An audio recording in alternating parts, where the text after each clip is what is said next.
What if I told you your diet could be stealing your muscle instead of your fat? Sounds insane, right? But it's happening to millions right now, and it could be the reason your belly fat refuses to budge. Today, I'm going to expose the biggest fat loss lies, reveal what really burns fat faster, cardio or weights, fasted workouts or not, and even show you a lazy hack that melts fat while you do almost nothing. Once you understand everything, we'll build a plan that's smart, practical, and designed to deliver real results. So, how does your body burn fat? When you eat less or move more, your body needs extra energy.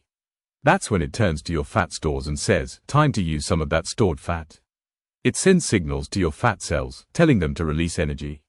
The fat breaks down, travels through your bloodstream, and gets used up to fuel your body. That's how fat burning works. That means to lose a significant amount of fat, you must push your body to use more energy. Simply put, fat burning really kicks in when you're tired, out of breath, and pushing through the discomfort. But that's where most people stop.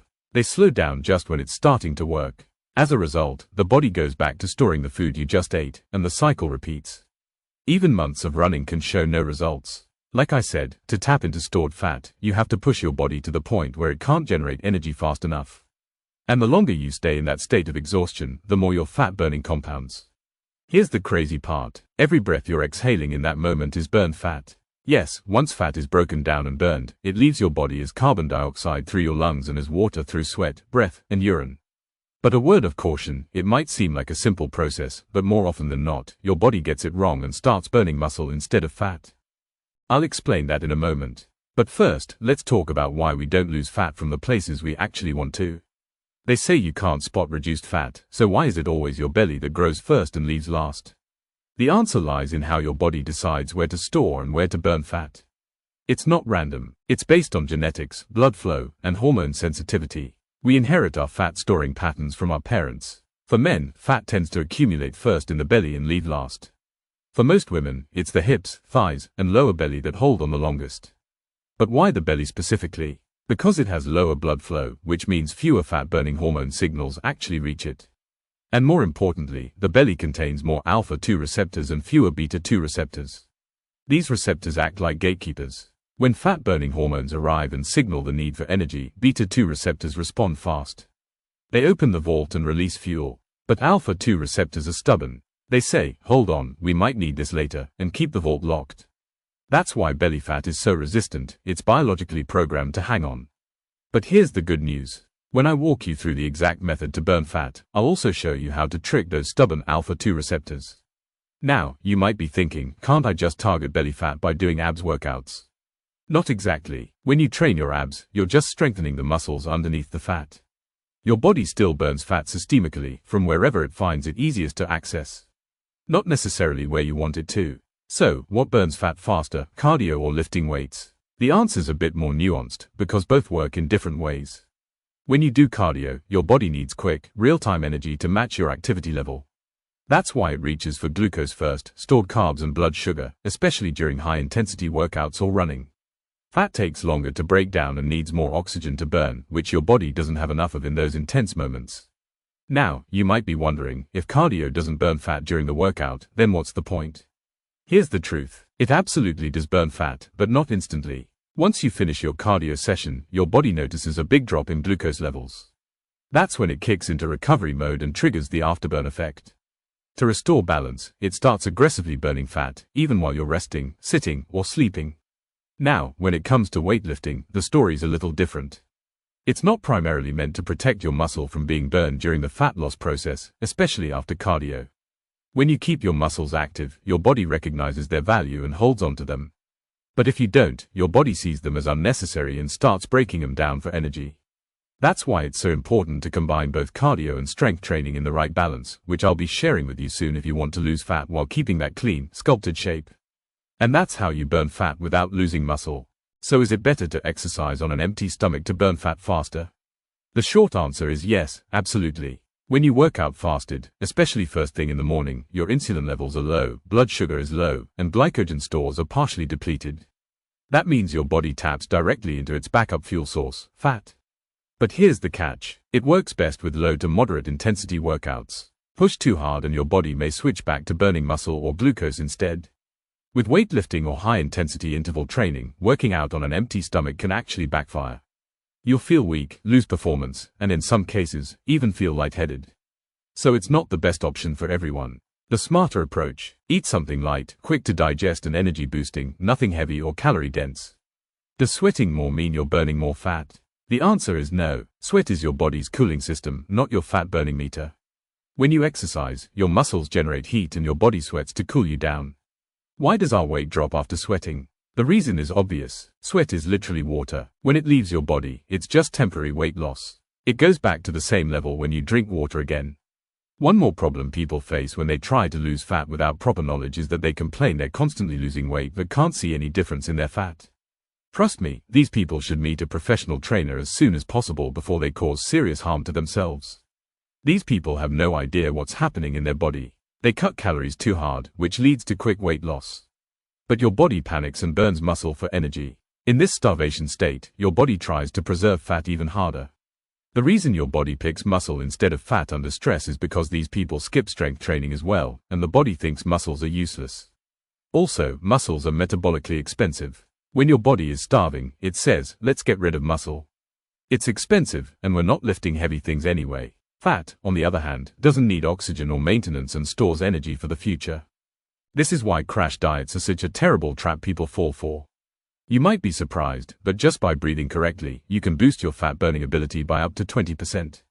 Why? Because fat burning is literally a process of oxidation. Your body burns fat using oxygen. So if your breathing is shallow or inefficient, your body's ability to burn fat drops significantly. That's why, for the best performance during cardio, you need to follow these 3 breathing rules. Rule number 1, breathe through your nose, not your mouth. Rule number 2, breathe with your belly, not your chest. Rule number 3, breathe slow and deep, not fast and shallow. And most importantly, exhale more forcefully. Your body needs to clear out carbon dioxide first to make room for fresh oxygen. Now that you understand how fat burning actually works, this is the perfect time to build a weekly fat burning plan that's fast, highly efficient, and carefully designed to avoid all the traps and mistakes we've talked about so far. So there's nothing standing in your way. And right after that, I've got one more special routine for those who are either super lazy or just too busy with work. A plan that helps you burn fat almost completely on autopilot. So here's your first plan, the one designed for the fastest results. Start your week strong with a high-intensity cardio session on Monday. This could be sprint intervals, fast cycling, or aggressive hill runs. Begin with 10 minutes of steady running to warm up, then go into 6 to 8 rounds of 1-minute sprints, each followed by a 90-second walk or slow jog. This combination rapidly drains your glycogen stores and forces your body to tap into deep fat burning mode. On Tuesday, go for a full body weight training session lasting around 45 to 60 minutes. Focus on heavy compound movements like squats, deadlifts, rows, and presses. Then right after your workout, take a 20-minute slow walk. Since your glucose stores are already depleted from lifting, this walk allows your body to switch directly into fat burning mode using oxygen and stored fat as fuel. Wednesday is your steady cardio day. Pick an activity like cycling, jogging, or a brisk walk on the treadmill. Keep it going for 45 to 60 minutes. Start at a normal pace, but in the last 15 to 20 minutes, slow it down without stopping, even if you're tired. That's the window when your body starts pulling energy directly from fat stores. On Thursday, give your body a break with active recovery. This isn't about burning calories, it's about restoring blood flow and improving oxygenation. Go for a light walk or an easy bike ride. Focus on relaxed natural breathing and let your body reset without stress. Friday brings another weight training session. This time, focus on either your upper or lower body depending on your workout split. And just like before, follow it up with a light cardio session around 20 to 25 minutes. Saturday is your long-duration cardio day. Aim for 60 to 75 minutes of jogging, cycling, or brisk walking. The key here is the final stretch. In the last 30 minutes, even if your pace slows down, that's when most of the fat burning actually happens. Stick to slow, steady movement and natural breathing. At this point, your body is running on fat, not carbs. Sunday is your rest day. You can take full rest or go for a gentle 15 to 20-minute walk focused purely on recovery, deep breathing, and mental clarity.